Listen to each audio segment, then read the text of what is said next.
VC Fluency Session 2, VC Archetypes. We'll be going over VC responsibilities and roles, VC Archetypes, some fun imagery, and VC salaries and carry.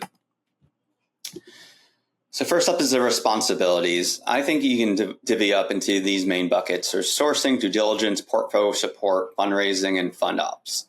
Fund ops I put at the top because it's either something done by the partner in a small fund, or it's often at the bottom. If it's a larger fund, it's typically there's a person assigned to that role. And that is everything that needs to be done with like running a fund, including running the business entity, could be running the customer relation management software, the CRM, planning events, planning conferences, anything you can think of running a business that is venture capital related. Fundraising from LP is definitely at the top. That is getting the money from these different types of pension funds, hospitals, payers. Again, like getting the money into the fund. And it's very important and a critical part about being able to start your own fund. Portfolio support, that is helping your different portfolio companies. That could be hiring, setting strategy, thinking about runway and finances, or maybe helping out as like a part-time strategy and ops person. Due diligence, that is evaluating deals for investment.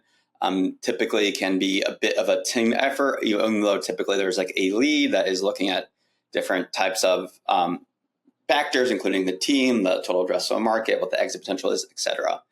And sourcing, every VC is always sourcing, but oftentimes people at the bottom spend all of their time sourcing for new deals, whether that's in accelerators, whether that's using your personal network, your school network, or just being in these different startup ecosystems like New York and San Francisco in particular, and knowing people and who's starting interesting companies. So when VCs have different amounts of assets under management, the teams can look very different. A micro VC, definition you can use is 50 million or less. Typically, it's a very small team. You'll have a partner, maybe two, doing everything from like the fundraising, the portfolio ops, and doing the fund operations. And then you'll have associates doing more of that middle layer work, due diligence, and doing some sourcing, maybe doing portfolio support. And you might not always have a VC scout that's like purely doing sourcing for the team. And this is versus like a larger fund, like in A16Z. Here, you have to have like a platform team that can help with everything from go-to-market, events, operations, CRMs, tracking who you're talking to, you should be talking to. The managing partner sits on top. They might be the face of the fund, speaking at events, getting money from LPs.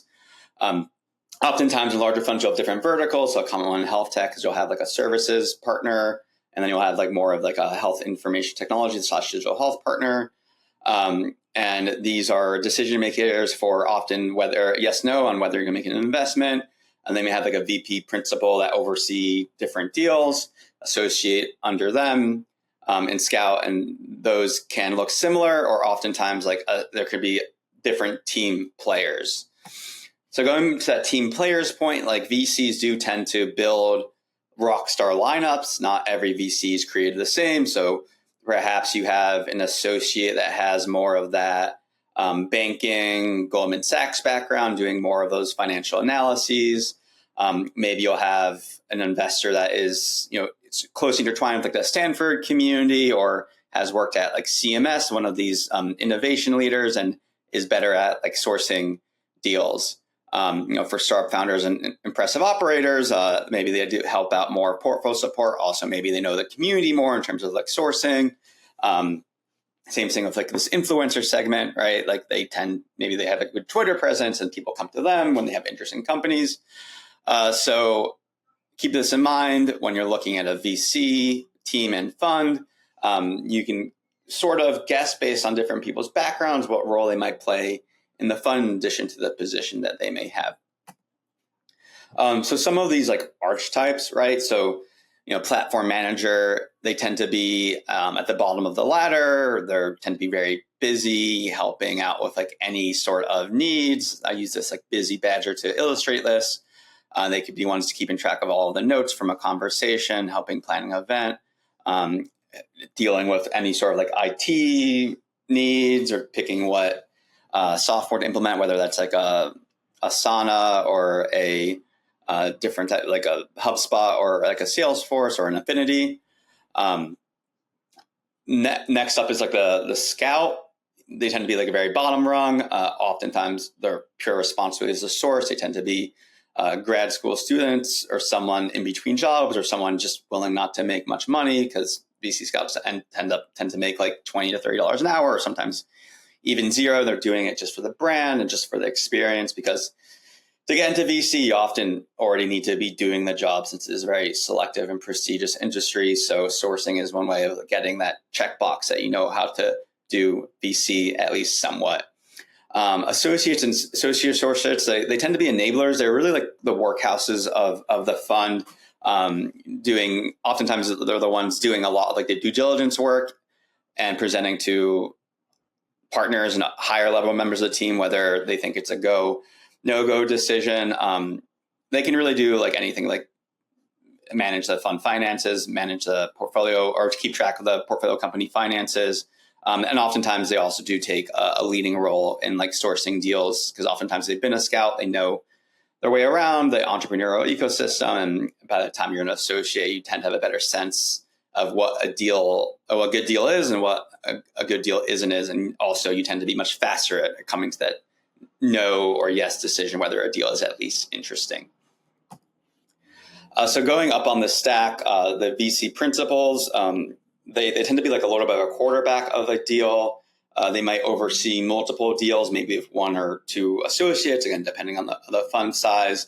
And they play this like quarterback position. So maybe it's like, oh, have you talked to, if you're looking at like oncology, like digital health, it's like, oh, have you talked to an oncologist, whether you've seen, they think they can use this in their own practice here. Maybe often they have really good networks, so they might help connect the associate with that oncologist. And really just making sure the work being done is well organized. Once you get to like the partner level, they tend to be more of like a decision maker. They come in often the second or third call and ask like tougher questions. Depending on the fund, oftentimes you just need one partner to say a yes in order to invest in the deal. Sometimes you might need more alignment over like multiple partners in order to get a deal to close. And then at the top is like the final boss, the managing partner. They're in charge of the fund. Oftentimes they're actually not doing as many investment decision making, and maybe they're like helping out with, again, like the LPs getting money, or also they could be thinking about like how to expand the team, hiring, and dealing with more of those like executive level decisions at a fund. There are some positions that tend to be ambiguous in VCs. Highlighting two of them is the whole investor position. Oftentimes that either means like you're not important, you're a scout, you're pretending to be an investor, or it can mean the opposite. Sometimes it means that you are important, there's too many people trying to reach you, and you're using this to kind of obfuscate how people think about you. Venture partner is almost like a upgraded VC scout. A VC scout tends to be grad school students again. Venture partner might be more of an industry professional. It might be planning on doing incubation of the fund, or maybe they're just well connected to the industry and can help bring in experts for a deal. And they often look at more like, well, does this deal make sense from like a clinical perspective and less so from a financial perspective, because that's more of the VCs themselves that do that. In terms of like salaries, VCs do make money. It's not crazy money, right? Like a associate, senior associate, you're making like a comfortable like mid six figures compared to like consulting or banking by this time in your career, like 2 to 5 years in. You're probably easily clearing like 200K plus, especially in banking. You might be already clearing $500,000 or $1 million. And VPs and principals, partners, they do make some money, but honestly, it really comes down to this carry, right? So you can see some different carry amounts here. Again, this carry is based off like a percentage of that 20%. So when it says 5%, that's 5% of like 20%, right? So the economics really start making sense once you're a GP, you're a general partner, and you're getting like 30-50% of that carry. So if your fund is making $20 million and you're capturing half of that, $10 million, that gets very, very interesting. And this is where you actually do make money, but it takes a really long time to get there. And just doing some quick math, like a $50 million fund, if the fund 2X's and that associate's only getting 1%, that's only 36K, right? That's not a big bonus when you're thinking about how much you're potentially giving up not working like a consulting or finance job. Once you get to 10X, like even the senior associates making 356K, that gets interesting. But if you look at